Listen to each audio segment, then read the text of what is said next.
Pa posle donošenja i usvajanja ovakvog zakona, između ostalog, lično bih pozvao članove obe naše srpske dinastije, i Petrovića i Karađorđevića, da se vrate u Srbiju. Ako bi nasledni princ Aleksandar II. Karađorđević pristao da se vrati tada u otadžbinu, ja bih lično kao šef srpske države otišao na beogradski aerodrom, dočekao ga sa gardom, kako se princ dočekuje, i lično ga otpratio do njegove kuće, do njegove dedovine, do Belog dvora na Dedinju. A nakon određenog proteka vremena, 6 meseci, 7, 8, zavisi, trebalo bi tom mladom čoveku koji je rođen van otadžbine pružiti vreme da se upozna sa Srbijom, da Srbija upozna njega. Raspisao bih referendum, republika ili monarhija. Naprosto i taj greh, ta nepravda mora da se otkloni. Referendum takozvani od 45. je lažiran, nije na legitiman i pošten način oterana monarhija i treba pružiti priliku građanima Srbije da i to proverimo, makar sa zakašnjenjem od 50 godina. Kakva bude volja naroda Srbije, tu bih volju poštovao. Malo čas rekao ste da biste otvorili vrata stranom kapitalu. Pošto su ekonomska pitanja veoma važna, rekli ste mi dok smo se dogovarali da biste vi dali ekonomskim stručnjacima da vam naprave ekonomski program. Ali recite nam ipak nešto da li sam vas dobro... Mi imamo ekonomski program. Naime, nacrt ekonomskog programa. I molim vas, o ekonomiji ne znate ni vi mnogo, verovatno manje nego što znam ja, ali ne znam ni ja toliko da bih sada trebao da objašnjavam gledaocima i da ih mučim time šta bismo sve uradili. O tome će da odlučuju stručnjaci. Dovoljno je da kažem da bi najumniji ljudi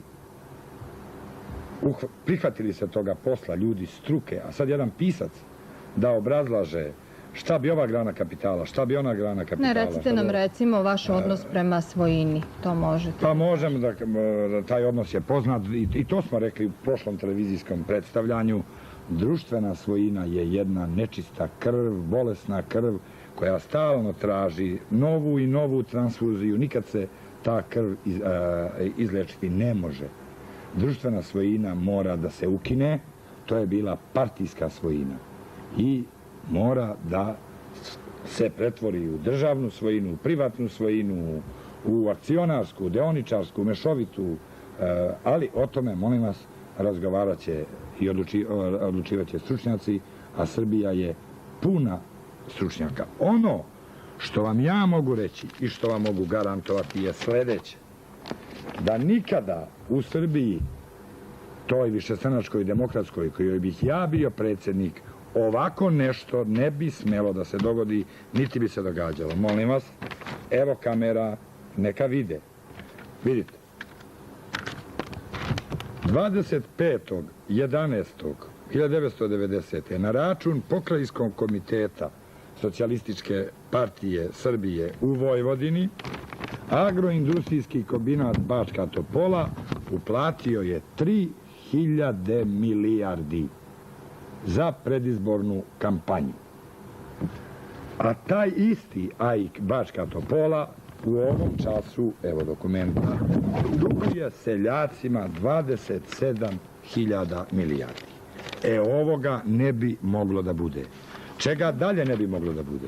Ne bi se nikada moglo desiti da predsjednik Srpske republike Vuk Drašković mitinguje po Srbiji u radnom vremenu, da silom skuplja narod da ga sluša, da bi bilo udovoljeno njegovoj taštini. To je koštalo 1.000.000 zapadno-nemačkih maraka, već su izračunali stručnjaci, najmanje.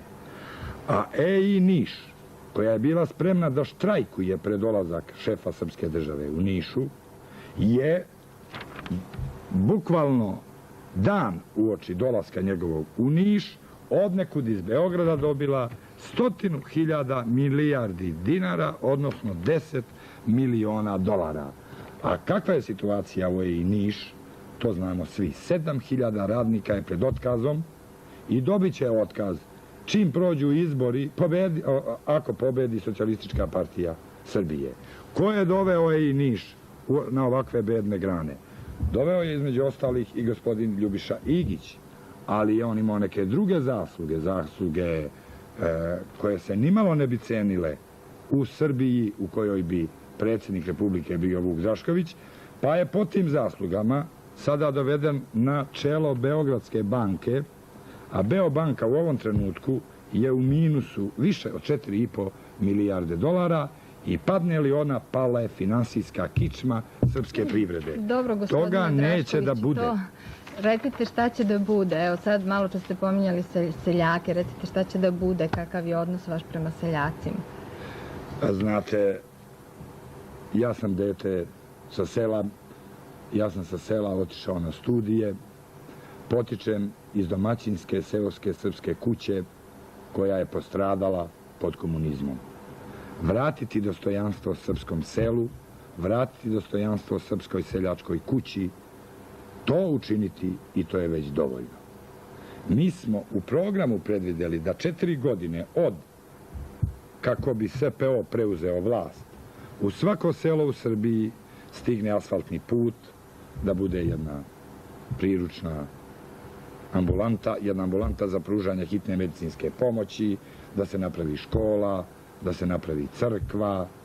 Svim seljacima kojima je oduzeta zemlja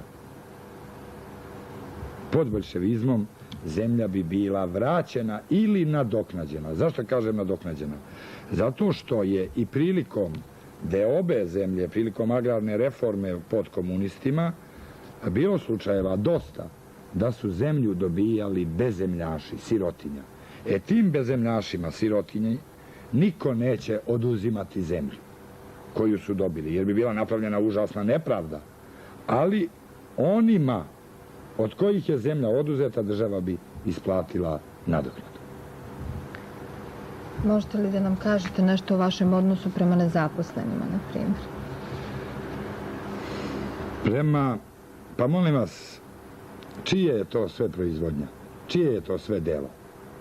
Taj tehnološki višak, ta nezaposlena omladina. Mi znamo da preuzimamo užasan vruć krompir u ruke.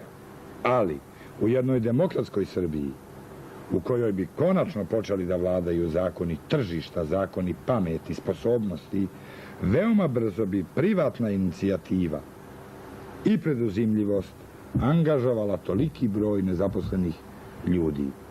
Ja nisam čarobnjak pa da vam sada govorim može to preko noći, taman posla da može preko noći. Treba pameti, treba strpljenja, treba mudrosti, ali Srbija ima snage, ima bogatstva, ima pameti, ima toliko školovanih ljudi. Ono što Srbija sada nema, to je upravo ovaj prokleti sistem boljševički koji joj je za vratom, koji ne da znanju, koji ne da pameti, stručnosti, da se probije, da se istakne, nego ceni poslušnost, moralne podobnosti, dodvorništvo. Srbiju vode najgori, Srbiju moraju da vode najbolji i to je jedini put spasenja, jedini put izbavljenja. Dobro, malo čas ste govorili nešto o zdravstvenoj zaštiti, malo ste se dotakli. Recite nam sad nešto još o zaštiti penzionog osiguranju i tako. Kakav je odnos prema penzionerima? Pa znate, penzionere plaše Beogradska televizija, kuća politika. Ako dođe Vuk, ako dođe SPO, maltene, svi će biti postreljani, ostaće bez penzije. A to su gluposti. Te penzije su mizerne. I mi hoćemo Srbiju u kojoj će i plate i penzije da budu mnogo veće. Ja neću time da kažem da mi u neke penzije ne bismo dirali. Dirali bismo u nacionalne penzije, dirali bismo u ove penzije koje iznose po 40, po 50 milijardi dinara, a potpuno su nezaslužene, jer ih dobijaju ljudi koji su propastili ovu zemlju. A penzije, koliko je god u našoj moći, ove najniže, a takvih je najviše, bismo naprotiv podizali, povećavali. Dobro, mi smo, iako nismo išli striktno po onim oblastima, dosta već prešli. Hoćete li nešto da kažete o ljudskim pravima i građanskim slobodama? Verujte mi da u Srbiji u kojoj bi pobedio Srpski pokret obnove i u Srbiji u kojoj bih ja bio šef države, vi ne biste imali razloga, ni najmanje, da sa strepnjom, evo, zbog nekoliko možda rečenica koje sam večeras izgovorio, dočekujete sutrašnje jutro. Ne, strepnje. Pa znam, bio sam novinar, jeo sam novinarski hleb 11 godina. Nema. Zločin savesti, slobode mišljenja bi se izbrisao. On nigde drugde i ne postoji nego u boljševičkim sistemima. Ja moram da kažem da sa velikom zebnjom, ali zaista sa velikom zebnjom, očekujem 9. decembar. Taj datum je za neke datum kada će pokušati da sačuvaju vlast i služe se svim i svačim. Međutim, za naš narod to je pitan datum kada se odlučuje o putu, kada se odlučuje o časti srpskog naroda. Molim vas, komunizam je poražen u Sloveniji, komunizam je poražen u Hrvatskoj, pao je u Makedoniji, pao je u dojučerašnjoj katangi Evrope u Bosni i gde je još u životu? U životu je još, nažalost, samo u Srbiji. A ovih dana su učestali intervjui sa generalima koji prete, baš pred izbore u Srbiji, da će vojska svim silama da brani postojeći društveni sistem, postojeći ustavni poredak. Šta to znači? To znači da nam se na određeni način šalje poruka, upozorenja, pretnja, da Srbija 9. decembra mora da nastavi putem sramote, putem titoizma, jer titoistička grupa viših oficira ili ne znam koga još, nema drugog utočišta, nema druge oaze sem Srbije i hoće da je sačuva po svaku cenu. To je ultimatum srpskom narodu. Ja mislim da je morao da interveniše Ustavni sud, da je morao da interveniše organi vlasti, da se na taj način ne vrši pritisak i da se ne zaplašuju birači pred izbore. Ja ne znam, ja to nisam tako shvatila. Ja znam, vi niste shvatili. Morat ćete priznati da, mislim, ovo što možemo da kažemo u ovom trenutku, da je uloga vojske da štiti ustavni poredak i teritorijalni integritet zemlje. Molim vas, vojska ima da štiti granice otadžbine. Nije posao vojske da određuje koja će politička stranka da vlada zemljom i da pobedi, niti je ponajmanje posao vojske da osniva sama političke stranke, generalske partije. To da se razumemo. Ultimatum je postavljen srpskom narodu, ali to je ipak jedan tigar bez zuba, tigar od papira, jer ja također dobro znam, služio sam vojsku, da u našoj armiji većinu ipak čine mladi, školovani oficiri, čestiti momci.